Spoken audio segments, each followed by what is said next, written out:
Good morning, Facebooks.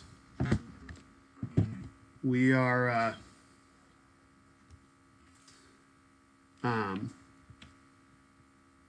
continuing to learn technology. We're going to try something new today. But before we get there, welcome to Deleted Scenes. If you are new to our live feed, I know we've gotten some new viewers during the coronavirus stuff. Deleted Scenes is where we talk about the things that didn't make it into the sermon. And the reasons being, usually you try and have the sermon be focused enough. You really want to get a main idea or a main approach. You want to get a main point across. And you can never say everything you learn about a passage in a sermon. It would just be, unless you don't do any research and you don't learn anything about the passage, you would be just putting way too much information out there, and it would be hard to retain. And so the art of a sermon is not simply to tell people everything you know about a passage. It is to focus things. And that means that some information ends up on the cutting room floor. And that definitely happened this time, because there were a few different directions I could take our study in, and I picked one, and that meant that some other information that was really valuable ended up not making it to the sermon. So that's one of the reasons why we do this, so I can give you all that information. And the sermon was on the parable of the Good Samaritan. And to catch you up on the biggest thing that I said during the sermon was that the parable of the Good Samaritan is not really about loving your enemy. Not quite. That's usually how it's interpreted, is it's all about loving your enemy, because the Samaritan and the man who was attacked were enemies. What I said during the sermon is that we don't necessarily know that the man who was attacked was an enemy to Samaritans. He very well could have been a Samaritan himself, or a Roman, or something else like that. What we know is that he was we just know the direction he was traveling. And so he's going from Jerusalem to Jericho. And the relationship that Jesus does focus on is the relationship between the Samaritan and the Levite and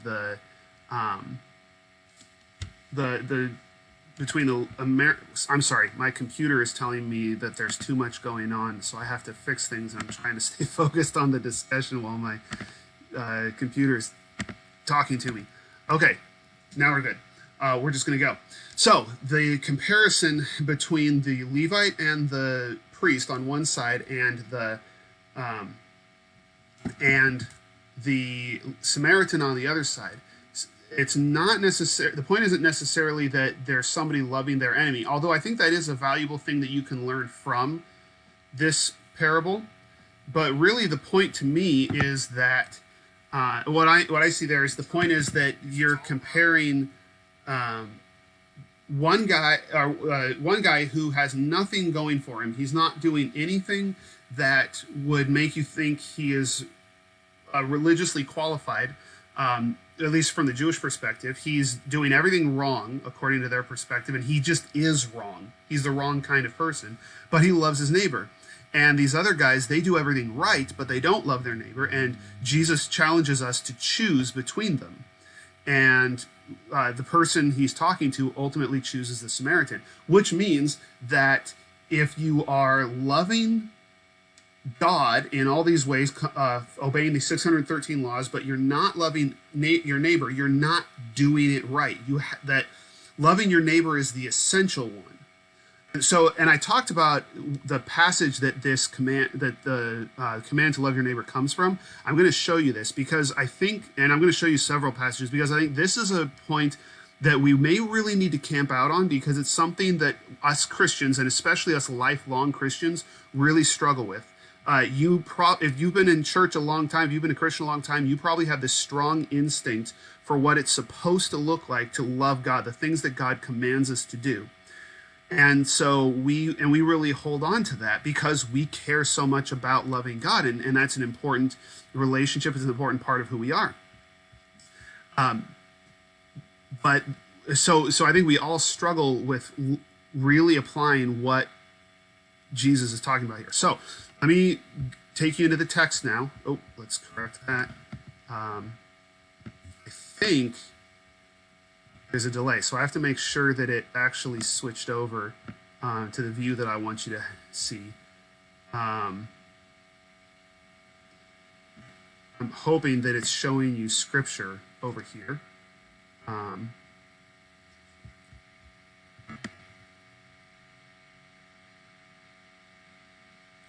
We'll have to see. Sorry, again, I'm testing this, and there's a delay on Facebook.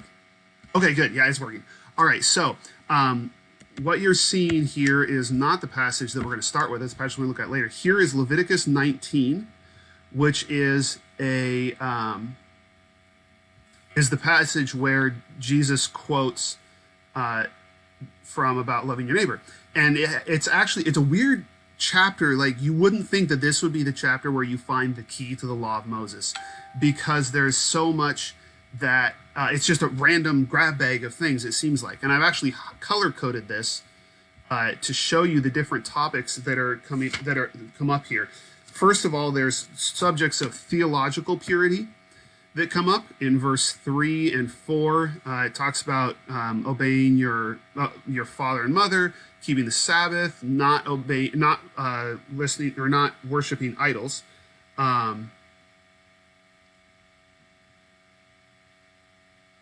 And I didn't do 5 through 8. Let's see. 5 through 8 would be more ritual pure. Those would be ritual purity. Here you have moral purity, ways to do things. Don't steal, don't swear, things like that.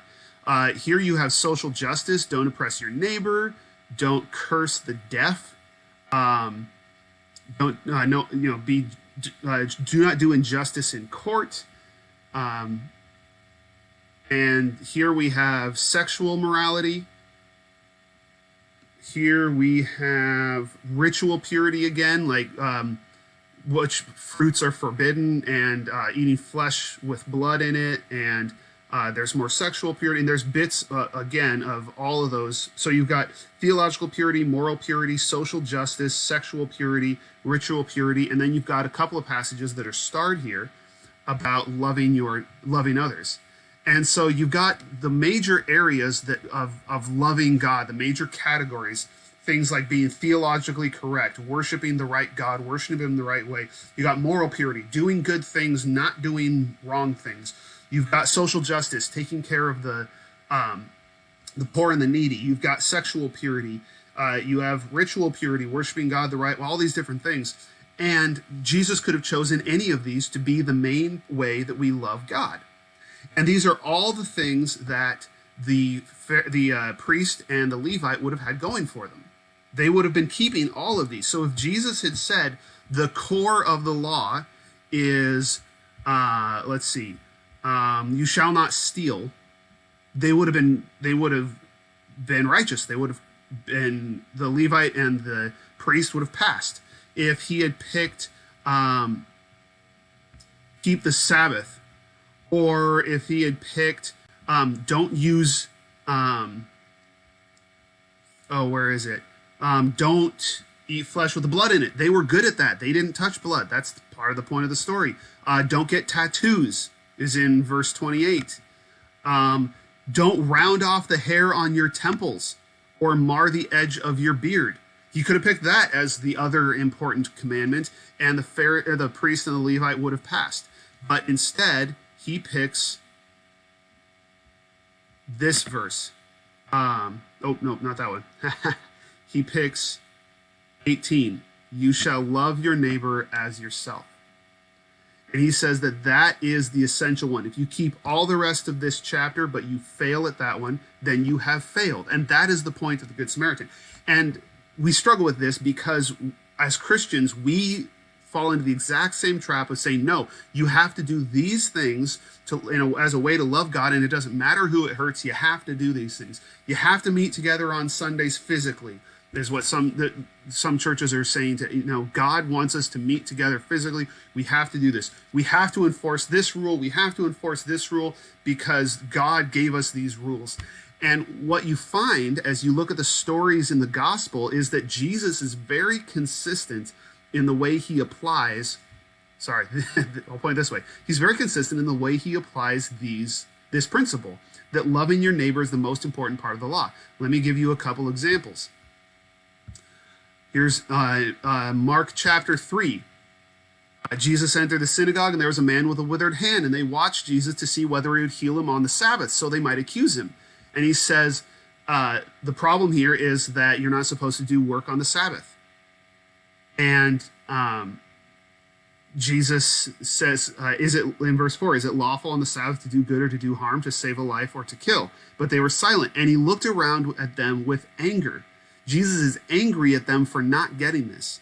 He thinks they should know this part, right? He's mad at them for not understanding that you should heal on the Sabbath.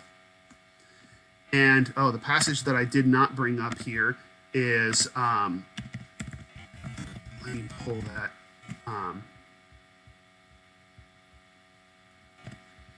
In the very chapter before this, he makes a very startling claim.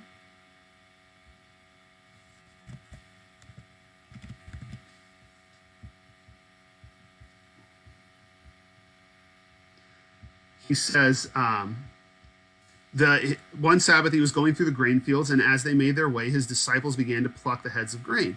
And the Pharisees were saying, why are they doing what's not lawful on the Sabbath? And Jesus says, well, haven't you heard that David did the same thing?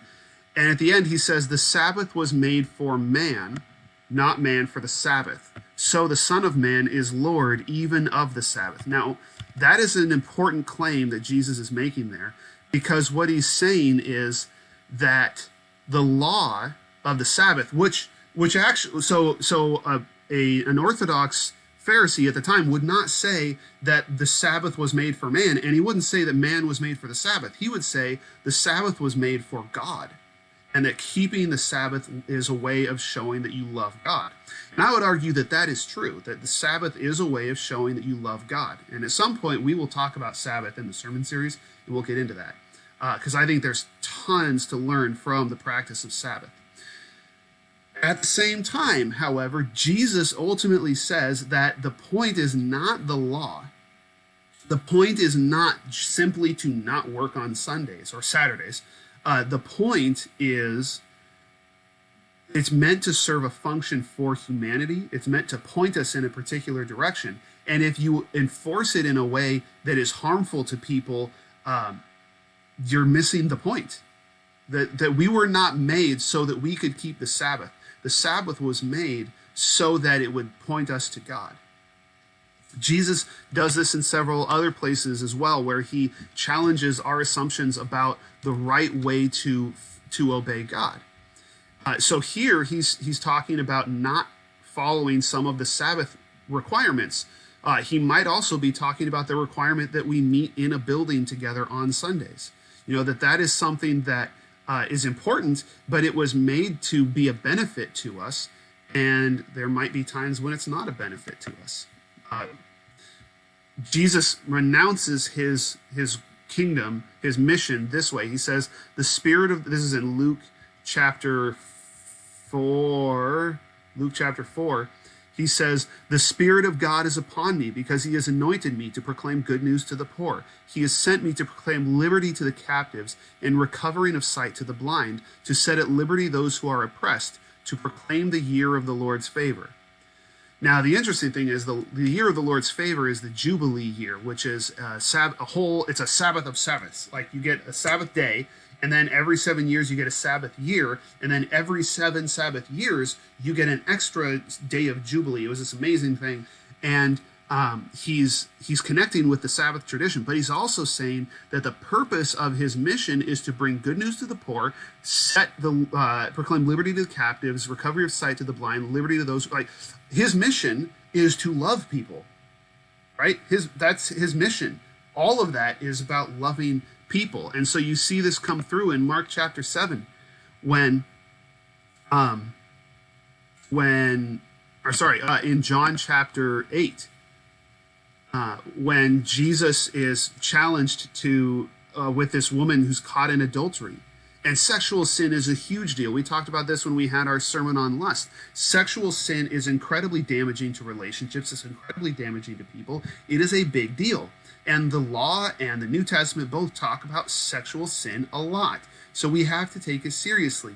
And yet, Jesus, who was the one who said you should not get divorced and said that lust is as bad as adultery, Jesus, who is very serious about sexual sin, he says to this woman who has been caught in adultery, he says, "Woman, where are they? Who has no one condemned you?" And she says, "No one, Lord." He says, "Neither do I condemn you. Go, and from now on sin no more." See, what happens in between there that I didn't read is that the people bring this woman who is caught in adultery to Jesus, and they challenge him to punish her. The law of Moses says we should kill her. And they're putting Jesus on the spot. They're testing Jesus' commitment to this idea that loving people is essential to loving God.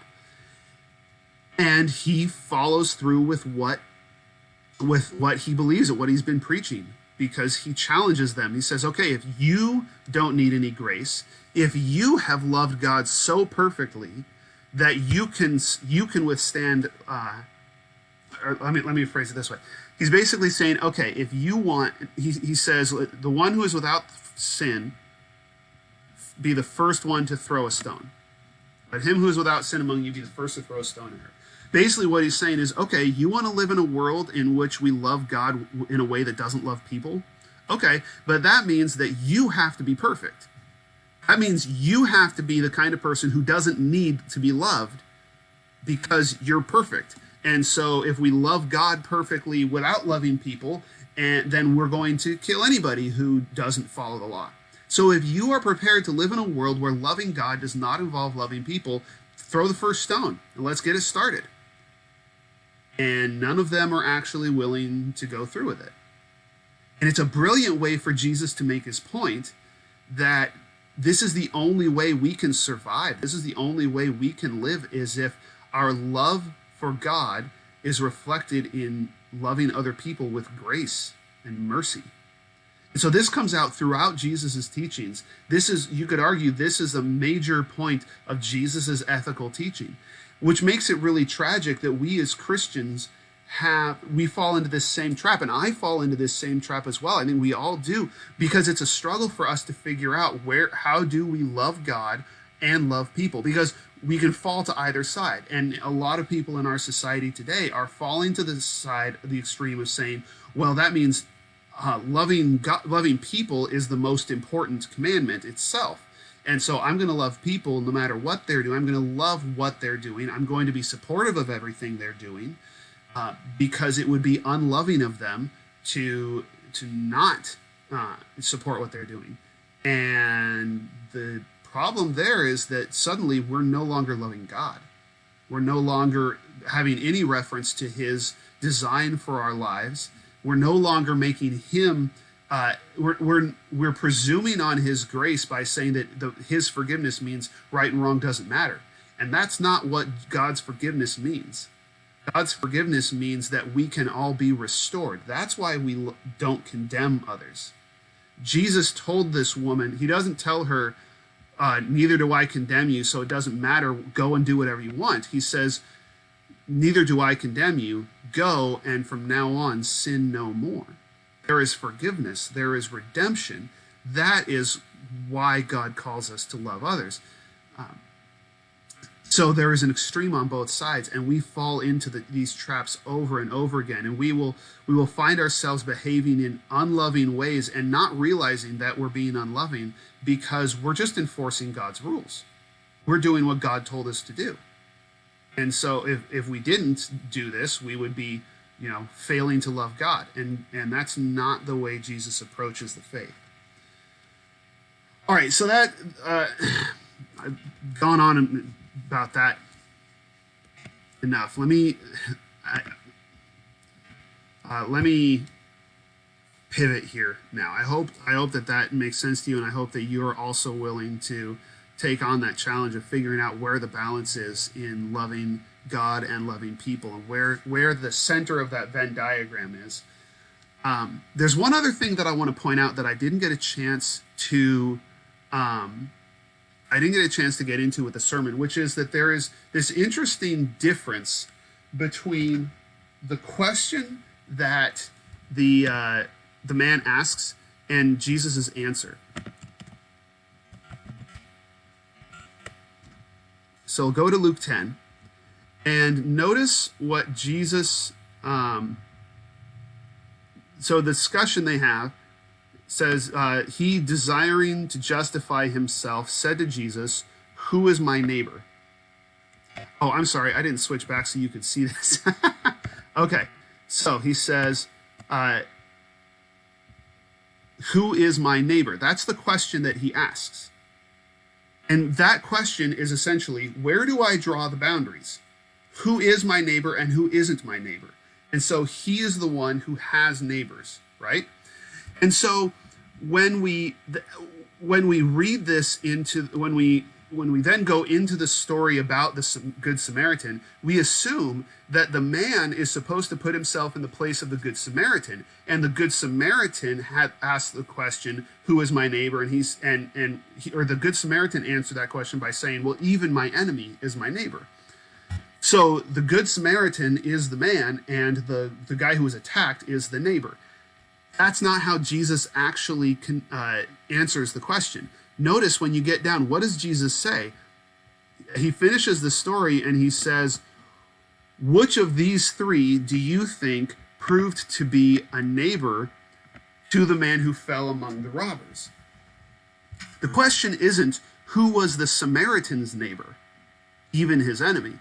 The question was, who proved, Jesus' question, he responds with is, who turned out to be a neighbor?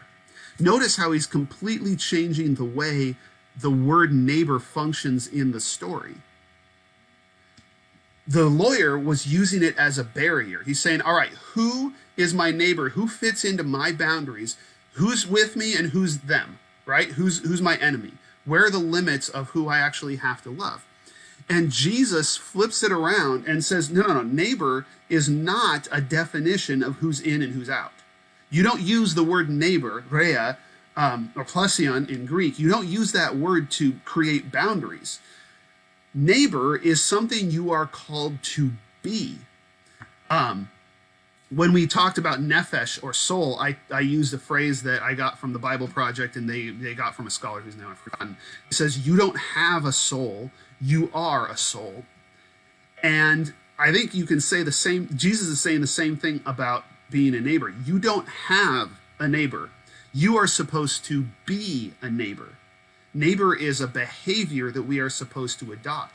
And so Jesus, his point isn't that everybody is your neighbor. His point is you are called to be a neighbor to everyone.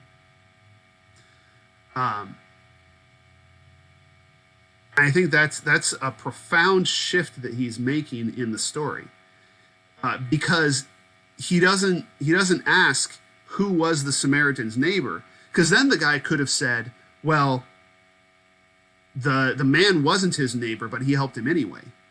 And that's not the point that Jesus is making. Jesus is saying it is unfruitful, it is unhelpful to ask the kind of question that you've asked. To say who is in and who is out, who do I love and who do I not love, that's not the point. There is no answer to that question because that is the wrong question. As soon as you view the command to love as a command that could have limits, you're asking the wrong question. The question you should be asking is, how am I supposed to love? Not who am I supposed to love? How am I supposed to love? And the way you are, notice he says, he asks him, who proved to be a neighbor? And the man answered, the one who showed him mercy. So Jesus is talking, and Jesus says, you go and do likewise. Jesus is not talking about a target for our love, but a quality of love, that love means having mercy. And I think that's just a really cool and subtle way for Jesus to shift the terms of the conversation. And it challenges us to resist that very human urge to draw lines between us and them. This is the human impulse. We always draw lines between us and them. We set limits, we set boundaries. Who's in my tribe, who's out of my tribe. And you'll see these shift all the time. You remember after September 11th, the sudden shift, overnight, all Americans were on the same side, right? All Americans were on the same side because our boundary changed. Because whereas the day before, we were all divided over who had won the election and not my president, all this stuff. And then after September 11th, when there was an external enemy, the us and them boundaries changed. And you'll notice today, the opposite is almost happening, where we've been hoping that since we're all facing this common challenge of the coronavirus, and we have a common enemy, we might be pulled together. And I was reading an article this morning about how even that is being politicized. And we're drawing us and them boundaries based on how you, whether or not you're following the social distancing protocols. And it's no longer a question of what has our appointed authority, what have our appointed authorities told us to do. It's a question of, well, do you buy into the media hype or not?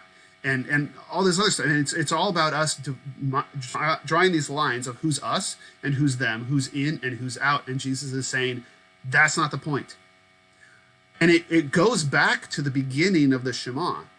The beginning of the Shema is, remember, it's the Lord is our God, the Lord alone. Or the Lord is our God, the Lord is one God. He is the only God out there, and he's becoming the only God. And so if our God really is the only God, then that means that everybody is under his reign, and there are no outsiders to the authority of God.